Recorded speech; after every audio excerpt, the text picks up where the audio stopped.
Hi, everyone. This is Garth Holman for TeachersForTomorrow.net, and I'm joined by Travis Armstrong down in Columbus, Ohio. Say hello, Travis. Hi, everyone. And JC Lenk, who's in the same building as I am here at Beechwood Middle School. He is the 6th grade teacher at Beechwood Middle School. Say hello, JC. Hello, JC. Oh, yeah, same. So today we're going to do this a little different than a normal presentation. We're going to try to keep it fairly short.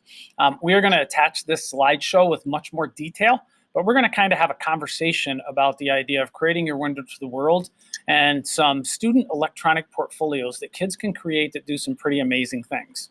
So again, this slideshow will be here. There's a lot of detail. The three of us, I think, kind of go into this idea that we believe kids learn best when they create. We're constructionalists. So it's kind of this idea of inventing themselves, right? That kids need to have an opportunity to build, to create, to really format ideas into long-term memory. And so we're going to take a look at three main ideas. We're going to use Google My Maps, a free program which you can use built into your Google account. We're going to talk about Google Sites and using those to make student-created electronic textbooks of the course they're taking. And then we're going to talk about blogs, using blogs as a way to collect your electronic portfolio. So I think we'll get started. Well, one second, maybe before we get started, let's make sure that we're all on the same page on what we mean when we say portfolio. So, JC, when we say like electronic portfolio, what is it that we're trying to convey, or what is it that we really mean with this? Well, the message I try to convey to my students is just having everything in one place. No matter, we use tons of different programs, and websites, but essentially things can get messy even in their Google Drive, but just to house everything in one spot and that they can use from year to year. We are trying in the middle school, like with our My Maps, we started in 6th grade, built up one in 7th grade, and then finish it off in 8th grade. For the Google Sites, it's just no matter what they create is in one spot. They go to their website and they can find it on there. So I guess that is my perspective on how. Well, it also shows student growth over time. So by kids using the same place, you can look at the beginning of the year versus the end of the year, and you can start to see the progression of what kids did. We can see that in the My Maps. So let's just go to My Maps and we'll take a look at the progression from, say, like a 6th grade to a 7th grade My Map. So JC, you have control. Let's just go to the interview. We're going to click, instead of the map, the interview, because there's a lot on this page. So if you're going to look at one thing, this might be a great page to start with. You can hear an interview about it from a kid who's kind of past Mr. Lenk and I, and him talking a little bit about it. But if we go down to his map, let's start with just the 6th grade layer there, Mr. Lenk. So you can control that. And if you delete the other layers, you'll kind of see what we're talking about. So as we started this, I believe with this student, there's not a whole lot on there. You'll kind of see the growth. But this was the last year, and I really used this as like a review tool. This kind of came about, Mr. Holman and I were talking, how can we get kids to remember from year to year, I guess more efficiently, and we started using this program. But in this particular case, for this year in 6th grade, they did have an air test, so this is how I reviewed everything, in preparation for that. So like a month before we started using My Maps, okay, way back earlier in the year, we started talking about economics. Let's put some pins in it and describe everything, and that project you did on it, let's put it in here. So that's kind of where we started with it, and you'll see how it grows here in a second. Well, so if that's 6th grade year, if we turn 6th grade off visually, we get rid of those points. You want to click on one of those just to show what the kid did in it, just any one of your 6th grade points. Okay, this is also 6th grade, so this is the signing of the U.S. Constitution. Okay, we were talking about government at this point. He had 2 photos and a video, and then their summary. So whatever they think about it, whatever they did to summarize this, and also throughout the icons, they can look at it. It's just a visual representation to recall memory. So are they able, so I assume then that they're able to pick their own icons, correct? Yeah. Well, that's kind of where the process of learning and growing comes in. If we actually look, if he goes back, this kid's actually is my map's great. A lot of the my maps that come from 6th grade just have blue dots. Like they don't use any custom icon. They just put a dot. I think you saw that on the first one, he had some, but we're zoomed out really far, so it's hard to see on the map visually what kind of things are on there. But that is the progression. You also notice, and actually I think this was the year, this wasn't the year of your air test. I think this is when you started building with them and we started adding, because the format became a picture and video. We tried to start making that both years. That was something they had to add each year.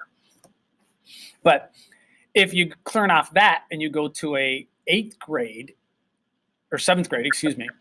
So I would probably clear those so they disappear. Yeah.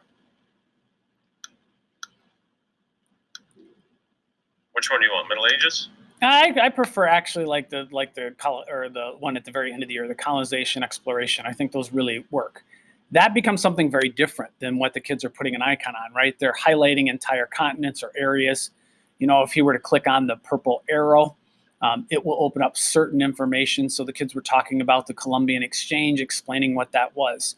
So you see a totally different use of it, from an icon to now drawings. Like if you think of old overheads, when we were in school, the teacher would lay overheads.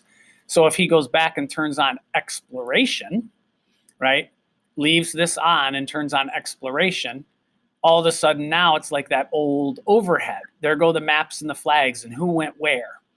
So it's a visual representation of that entire unit of study, exploration, colonization, what happened. So visually they can see that, and everything has that information for them. Their group slideshows are all linked, so you can see where they took the work and how they worked with others, so they collaborated through this process to build this overall piece of an assignment. The custom icons came, I think, really earlier, like in the Middle Ages. We started to build castles so that visually they could see everything on their map and know what was going on. Right? Is that how you would perceive it, JC? Yes, exactly. So the growth of the My Map took place over, I would say, 2 years. If you go back or 3 years, if you go back and really look at that first year, you used like the long walk to water, like a lit trip, to teach them how to use it. Right? And then you progressively started using it more. So now the kids are really building a true 6th grade portfolio on here. I'm adding to it in 7th grade. And then in 8th grade, they add even more. So their 6th, 7th, and 8th grade entire social studies curriculum is here with their own summers. It does not have to be just social studies. It happens that we are all social studies teachers, but like Garth just said, I teach them how to use this in 6th grade earlier in the year as a lit trip. For their summer reading, the past few years, they've read A Long Walk to Water. There's a lot of places, we track the main character's journey from Africa to the United States and back a couple times. So this is not just a social studies tool by any means. No, I've seen it used in personal things where people have done photographs where they traveled. So maybe if you're a traveler, this is a great way to learn how to use this and use it for your own personal gain, and then figure out how it applies to your school. I've seen science teachers use it. I've seen foreign language teachers use it. So there's a lot of ways you can do this. So if he scrolls down a little more, there's a ton to this. So if we move past, you have examples of his work right there. If you'll stop right above the green, the yellow. Like all of those are different types of projects he built into his My Map. So the My Map isn't just these locations. He's got a 360 on Cathedral. So if he clicks that, this is embedded on his My Map. So you can go inside a 360 Cathedral. That's in the My Map. So all of the work he did is embedded somehow in that My Map. On the page, I tried to break it down so you could kind of see what was going on in the My Map. What do you think, Travis? Anything else there? No, I think that one element that's really cool about it is, like you just mentioned, that it is one place to house everything, and it does it in a visual way, which I think is really beneficial. The other thing is I could see it being pretty cool to use the same icon for like religion, or that way you can kind of track, like you might be able to like sort it out or just track it by the certain icon, so you can see how the religion changes or how the government goes. It's funny how you said that, because they do that, right? They pick a icon for war. They pick an icon for Christian religion, for Islam. So If you, again, we could see this in his map where he used the crescent all over. Anytime we talked about Islam, that appears. So it's visually telling him those stories by the custom icon. So even in the picture we're seeing right there, you see the blue icons, but you can also start to see that there was a Native American and there's a triangle in West Africa. Those are custom. So you can put any icon you want on there. So the kids really did make it very customized as they built. So that's kind of cool. They do. There are literally thousands of icons that you can choose from, or they can just use a picture as an icon as well. So that kind of, again, we're only taking a few minutes to talk about each one. If you scroll down a little more on this site, this might be interest of people. One, you can overlay this on Google Earth, so it's pretty wild because then on Google Earth you can see everything you built. So the kids really get a kick out of doing that at the end of the year because then their Google Earth is all of that work. Everything's there. And they can click on that purple link and it'll tell them what the Columbian Exchange is. So now it's on Google Earth. That's pretty cool. And the last thing is if you're interested, there's all kinds of tutorials right here to get you started. So I think that's why this is a pretty good page to go to. So that link back, if we go back to our slideshow, the link is the interview and his map. I think there's more there than just clicking the map and starting to look at it. So let's take a time now and let's kind of move on. What about these digital textbooks? Right, that was kind of the next thing we kind of wanted to talk a little bit about. And I'm going to let JC tell us a little bit. How are you using Google Sites to collect kids' 6th grade content? Okay, so just a quick background. You can see on this slide here, Garth started using that or building books how long ago? Several years. 12 years ago, maybe. Kids have been building their own textbooks. So, and you were using Wikispaces, and then 2 years ago we got word that Wikispaces was going away. So we kind of scrambled, and Travis and I, Garth had started this before Travis and I started in our careers, and it's just a cool thing where we don't use textbooks. Okay, everything we use is virtually online. We find all the content ourselves. I guess referred to as the paperless classroom. But got an idea also from another person, Matt Miller, ditch the textbook. Hey, well, let's just start making our own if that's the case. And we have a couple of examples here. The individual. I actually have to interrupt on that one. Matt Miller interviewed me about creating textbooks, and that's where his blog post is actually about the one we built, Wikispaces. So right. He sort of pushed the idea after he had talked to me, an interview on his website. So, but just for the 6th grade examples here, so essentially what happens, again, another portfolio place to put everything in there. But what I did, I just built a template for them. So if you look at the headings up here, I gave them just a blank canvas. I gave them essentially all of their chapters. And so human rights, we do a chapter on human rights. This page was just blank whenever they received this. So throughout the year, and it just goes on and on. We always come back to it. It's not like we start something, in October and then forget about it, work on it for a couple of weeks, and that's it. But so everything that this student built about human rights is embedded in one spot. Okay? So they do in 7th grade. Mr. Holman says, "Oh, okay. What do you remember about geography or government?" And then they could look up their government stuff and say, "Here's 5 minutes. Either open up your mind maps or open up your textbooks. Check everything out." Okay. But this is essentially all student created. I just gave them the blank slate to work with. I would teach them the content. We go over, maybe a week or 2 in class, and then I'd give them 3 or 4 days to build everything that they needed or that they wanted to include in their textbooks. Okay? But these are some very good examples, and essentially this is a 6th grade textbook. You could use this to pass on to the next group and say, here's tons of information. Here are, all the resources that one would need to be successful in 6th grade. So, right. And I remember like we even had the kids make videos to themselves where they start out, hi Garth, this is the 6th grade Garth talking to the 7th grade Garth, where they would reiterate the stories they learned because they don't come back to that content until they get to me. So it's a year later, 8 months later. So they do need that, little bit to get them going. And that's always pretty funny too. I try to come into your class whenever they're watching videos of them from a year ago, and the changes from a 6th grade to 7th grader is pretty funny. They get a kick out of it. And what's the best part about it is usually they remember it. Yes. The concept that they created and that they made. They're like, oh, it's somewhere always in the brain, but I guess it's more accessible whenever they do it.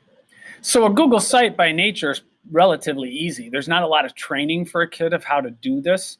We can walk them through 2 or 3 basic ideas, and they can pretty quickly master this concept, whether they've used it before or not. It's pretty simple.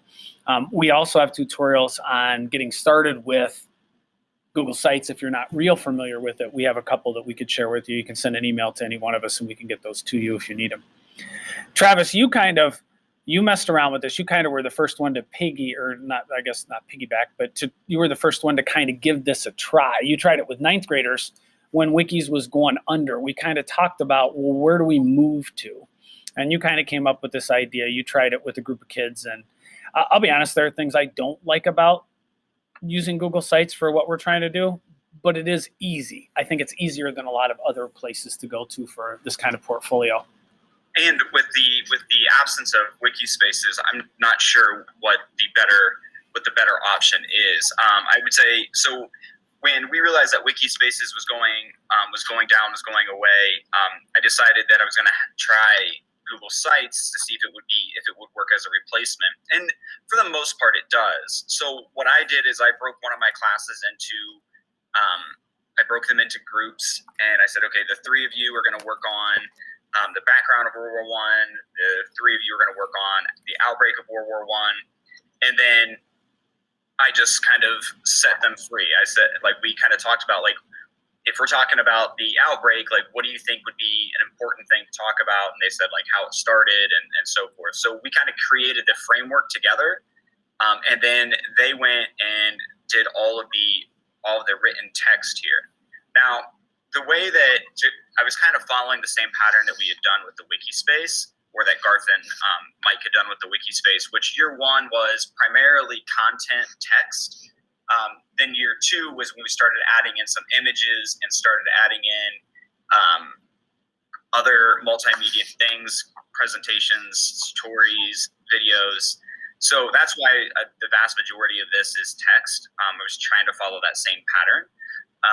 And then after that year, I moved back to the middle school. So everything that you're seeing on here was created in probably a matter of, maybe a month, by 20 students.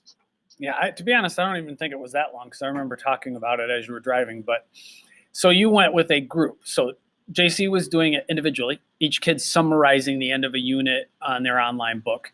You used it as a learning tool where the kids worked in groups to collaboratively solve it. The third one we're not going to get into, but if you go back to the slideshow, I think, JC? Yep. The third one is the actual 10-year book where kids, we don't need to go to it. I just think time-wise, if they want to look at this, they can look at it on their own. This is a 10-year book with 3,000 kids helping to build it. So it's a totally different thing. Individual, small group, and now a massive group over a huge number of years to build, and the multimedia that's on here is movies and documentaries and everything, right? So a totally different way to look at it. And time-wise, I think we probably want to move on if there's no more questions about the digital textbook. We'll move on to this last thing, and that is the blog. The blog is not something that JC has done in 6th grade with the kids per se. You haven't really used the blog, right? I have not. No, all their writing is just factual. In a sense, the blog, though, could be like their online textbook, right? They're writing, they're putting it. But the blog is something we introduce them to when they come to 7th grade. So the first time most kids have ever used the blog in school is in social studies. So Travis is going to kind of open up on this and talk a little bit about it, but we use Weebly. We've typically used Weebly. And I'm going to tell you why we use Weebly. There are a lot of other places you can go to do this. Google has its own version. What I really like about Weebly is the ability to have stagnant web pages and interactive blog pages. Not many products do that. Most of them, you're either building a web page or you're doing a blog. So it allows you to kind of catch both worlds. I'm sure there's other softwares that do that, but we've been using Weebly for probably at least 10 years. So we're kind of stuck in it right now. And I'll kind of let Travis take it and talk a little bit about how blogs are being used and what we're doing with those. Okay, so the first thing that I think is important to mention here is, like the other electronic portfolios that we've talked about, this is a place where they can house all of their information, all of their creations. The big feature that I would say the big draw for Garth and I using Weebly was that we created what we refer to as blog pals. So do you guys remember the old school like pen pal thing? You write a letter to somebody and then you send it to them, they write a letter back. We started doing that with blogs, so it was more instant. So that's a big piece of the blogs, is being able to share that information. So for us, I think a lot of times when we think about electronic portfolios, we also just automatically associate that with sharing that information and sharing the creations with the world. So I think that's one little thing I want to add in there. Well, let's go back to the first slide. That picture of the girl sitting, looking out the window. It's the window to the world. JC's, because his kids are younger, his are kind of protected. By the time they get to middle school with COPA, we can usually get away with making stuff very public. No first and last names, but their mind maps are public. Their websites are public. So these are viewable by grandma and grandpa and aunts and uncles and cousins, and whoever they want to send it to can actually log in and see whatever work they're doing, which is super nice because they do work differently when they're doing it for people beyond their teacher. The work Absolutely. They give me is good enough. The work they put out there for grandma and grandpa to see is the best they can do. And I think there's a huge difference there if that's what school's about. If it's about training kids to do the best they can and to tackle problems they're not used to tackling, all of these examples of electronic portfolios give kids that room to do that. So go ahead, Travis, sorry. Yeah. The possibility too that other people can see it is really cool. The one thing that I'll add, just to kind of piggyback off that, if there are any privacy concerns and things like that, Weebly does allow you to put a password on websites. So if you only wanted, my first year, I only wanted Garth students to be able to view mine. So we just put a generic password on everybody's. So that is an option if that's something that you need to. Again, that kind of moves away from the point of opening up to the whole world, but privacy things are what they are. So and some districts require that. So I mean, that is just the nature of what you can do. But the password protection is simple and nobody can have access. The other thing is their Weebly pages. Nobody can find these. I mean, it takes months and months and months for these to appear on Google. So nobody's ever going to find them. Right. JC, will you go ahead and click on the first one there, the one that's got yep, that one. So I'm just going to have him kind of quickly scroll down. Sorry, my lights turn off automatically. And you can just kind of visually see what's on here, right? So we have a couple of hand-created posters, and then you're going to see this a story, and then this next one, this portal, you're going to see a decently long piece of writing here. So some students choose to do a great deal of writing within their blogs. This particular writing it was a piece that spanned over multiple units and multiple topics. And we just click on the 3 comments just because I think this is one of the coolest parts. The comments that you see here between Ali and Jing are the students from one's mine, one's Garth's, and just the conversations that they were having was this one in particular was really, really cool and really fascinating. So I just kind of wanted to show you what that one looked like in terms of being pretty, I'll say, text heavy. And then now we'll take a look at one that is... Let me pause you here because these are the 2 kids too that then asked to start meeting with each other on, it was Skype at the time.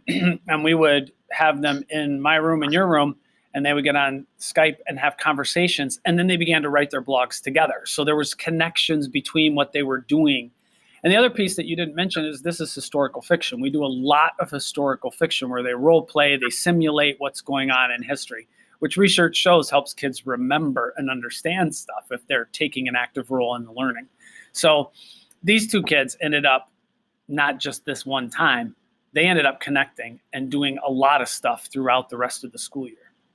Yeah, this was we actually have probably a 15-minute audio screen recording of these two talking. Because typically when students get together, they start talking about like their favorite sport or, just kind of, whatever else kind of comes out. But I remember Garth afterwards, after these two were talking, Garth saying to me, like at first I wasn't, like I was hearing what they were talking about, and then I just kind of assumed that they would start talking about like sports and everything else. He's like, but then I went back over to listen to them again, and they were having a really, really meaningful conversation about like content and why they were creating what they were. And so we actually recorded that one because it's pretty cool.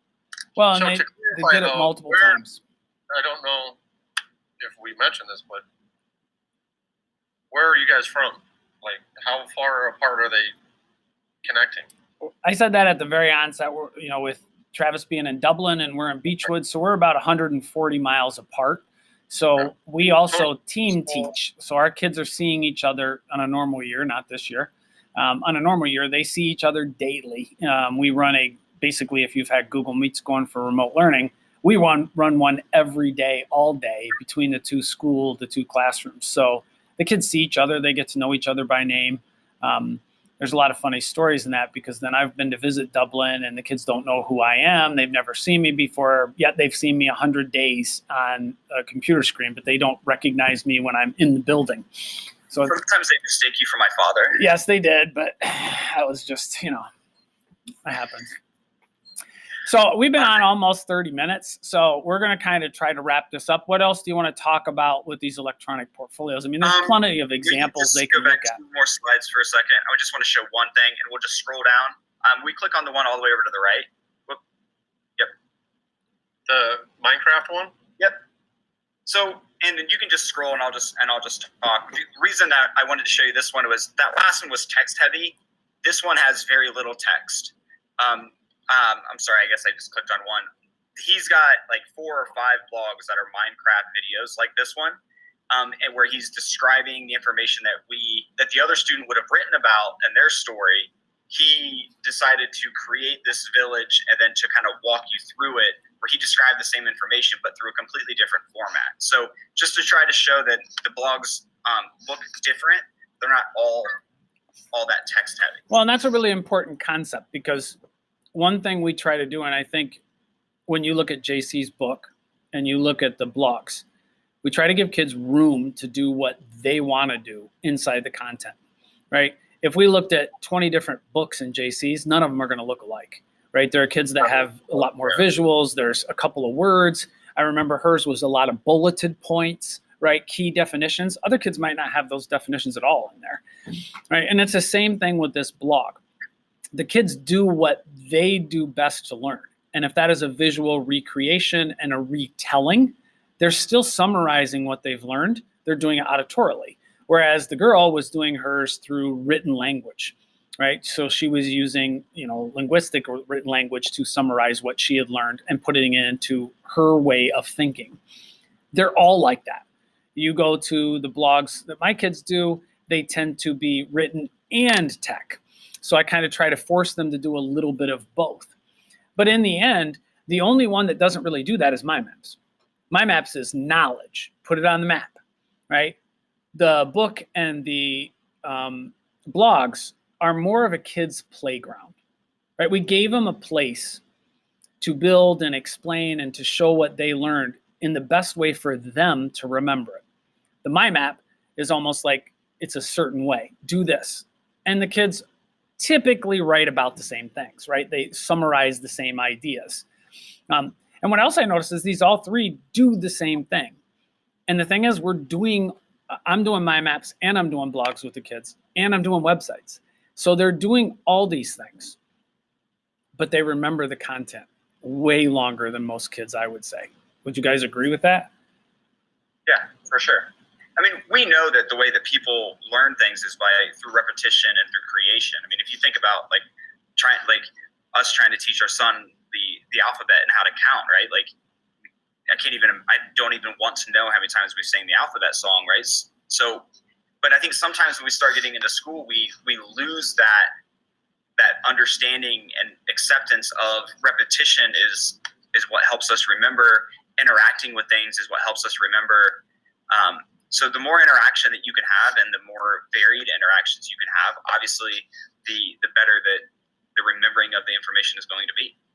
Well, that's because it works itself into long-term memory. So it becomes more than short-term memory. I passed the quiz 3 weeks later. You ask them questions about it. They have no idea what you're even talking about. In this process, it's becoming part of memory, and it's a long-term memory that they can then make analogies to, or they can make references to, or they can see connections to, or they can compare and contrast with. So the learning becomes real versus what I would call superficial knowledge. They pass a test and they're done with it. Now they forget it. So it's a memorable experience overall. I mean, it doesn't matter if some students are really artistic.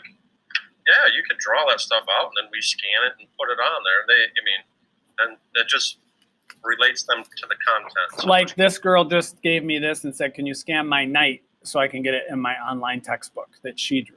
So it's just sitting on my desk waiting for me to do that. I think we're all getting to that same point, right? That what we want to do is provide kids with engaging experiences. And so, JC's famous for saying, enjoy the experience to the kids when they walk in the room. Enjoy the experience. He puts it on a lot of his tweets. The idea is we create something more than just read this book and answer a question. They're building their own knowledge. They're constructing their own knowledge with the kind of things they like to do. The one girl likes to write. The other kid likes Minecraft. So we're letting them bring what they're good at, and they're still learning content. That's the beauty of what education can be. All right, I guess we better wrap it up. Okay, thanks, everybody. If you have any questions, obviously you can tweet us. Those tweets are on the slideshow, or you can email us at Garth@Teachers4Tomorrow, JC@Teachers4Tomorrow, or Travis@teachersfortomorrow.net. Please get in touch with us if you have any questions. We will provide tutorials on anything we've talked about. We have them on all of these. So with that said, hopefully you enjoy the virtual version of NEOTech 2021, and I'm sure we will see you next year in March at NEOTech, hopefully live. Have a great day, and we will see you soon. Thanks for coming.